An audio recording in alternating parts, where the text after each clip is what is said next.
সুপ্রিয় দর্শক সবাইকে আসসালামু আলাইকুম। আমরা ঘটে যাওয়া ঘটনা ও বিভিন্ন পত্রপত্রিকার শিরোনাম থেকে বিবেকের অনুশাসন থেকে বিশ্লেষণ করে থাকি।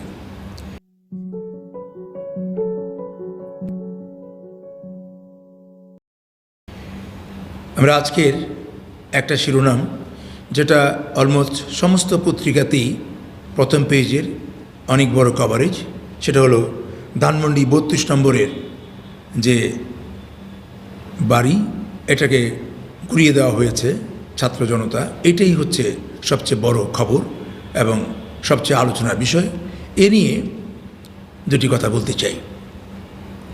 সুপ্রিয় দর্শক, এখন এটা আইনের ব্যাখ্যা নিয়ে কথা না বলে বিষয়টা নিয়ে কথা বলতে চাই এইভাবে যে এই ঘটনাটি যে ঘটল, প্রথমত হলো কেন ঘটল। এটার বিভিন্নজন বিভিন্নভাবে বিশ্লেষণ করবেন, বিভিন্ন দিক থেকে এদেশের সুশীল সমাজরা তুলে ধরবেন। আমি আমার ক্ষুদ্র জ্ঞান, ক্ষুদ্র অভিজ্ঞতা থেকে যেটা বুঝি, গত 15 বছর যে ফ্যাসিস্ট সরকার ছিল সেই ব্যাপারে সবাই আমরা একমত, এবং ছাত্র জনতার আন্দোলনে তারা দেশ ছেড়েছেন বা ক্ষমতাচ্যুত হয়েছেন। কিন্তু এরপরেও বর্তমানে যে অন্তর্বর্তী সরকার, এই সরকার প্রতিষ্ঠা করেছেন বৈষম্য বিরোধী আন্দোলনের ছাত্র জনতারাই সেটা প্রতিষ্ঠা করেছেন। কিন্তু যখনই বাইরে থেকে আওয়ামী লীগ আবার সুসংগঠিত হওয়ার চেষ্টা করছে, এটাকে এই বর্তমান সরকার এবং বৈষম্য বিরোধীরা এটা আতঙ্ক হিসাবে দেখছেন বা চরম বিদ্বেষ আকারে এটাকে দেখছেন। আর এখানে উভয় পক্ষের একটা অস্তিত্বের লড়াইয়ের মতো হয়েছে। আর দেশের বিভিন্ন জায়গায় আওয়ামী লীগ সংগঠিত হওয়ার যে চেষ্টা করছে, ওই চেষ্টাকে প্রতিহত করার জন্যই একেবারে গোড়ায় আঘাত করতে হিসেবেই তারা এই কর্মসূচিটা বেছে নিয়েছে বলে আমার মনে হচ্ছে।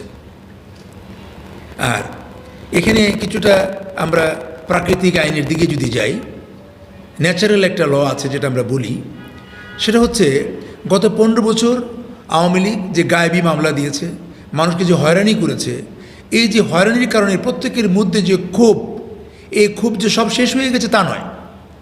সেই ক্ষোভ, সেই কষ্ট, যে কারণে এই 32 নম্বরের বাড়ি ঘুরিয়ে দেওয়ার পরেও কিন্তু মানুষের মধ্যে সেইভাবে চরম ক্ষোভ বা চরম উত্তেজনা পরিলক্ষিত হয়নি। এখান থেকে শিক্ষা নিতে হবে। এবং দেশের প্রচলিত আইন, যদি এটা আইন শৃঙ্খলা বাহিনী এটাকে দমন করতে চেষ্টা করতেন, তাহলে সেখানেও একটা রক্তক্ষয়ী সম্ভাবনা ছিল। এই সম্ভাবনার একেবারে উড়িয়ে দেওয়া যায় না। এখান থেকে আমরা কী শিখলাম? আমরা এই ঘটনার থেকে যদি বিশ্লেষণ করতে চাই, তাহলে এটাই আমরা বুঝতে পারি যে আসলে ক্ষমতাকে অপব্যবহার করতে নেই। গত 15 বছর শেখ হাসিনা যে ভোট পেয়ে প্রথম নির্বাচিত হওয়ার পরে যদি দেশের মানুষকে ক্ষমতায় থাকতে গিয়ে যদি হয়রানি না করত, তাহলে দেশের মানুষের এই রুশ নল তৈরি হতো না। আর এখন যে তারেক রহমান ভিডিও বার্তা দেওয়ার কারণে তাকে ব্যঙ্গ করা হতো, সেই একই ভিডিও বার্তা এখন শেখ হাসিনা দিচ্ছেন, তার অন্য নেতাকর্মীরাও বিদেশ থেকে দিচ্ছেন।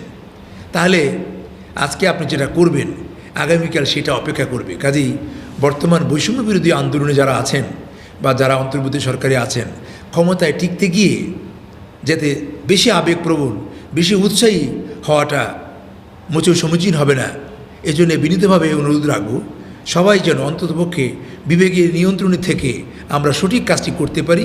এটাই আমাদের মূল স্পিরিট। আমরা এটাই দাওয়াত করে থাকি।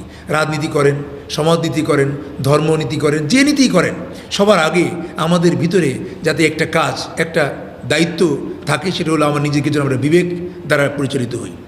32 নম্বরের বাড়ি ঘুরিয়ে দিয়েছেন, এটা দিয়ে সব সমস্যার সমাধান হয়ে যাবে এমনটি নয়। তবে আমার ভয় হয় আমরা কেমনই যেন একটা সংঘর্ষের দিকে আগাচ্ছি।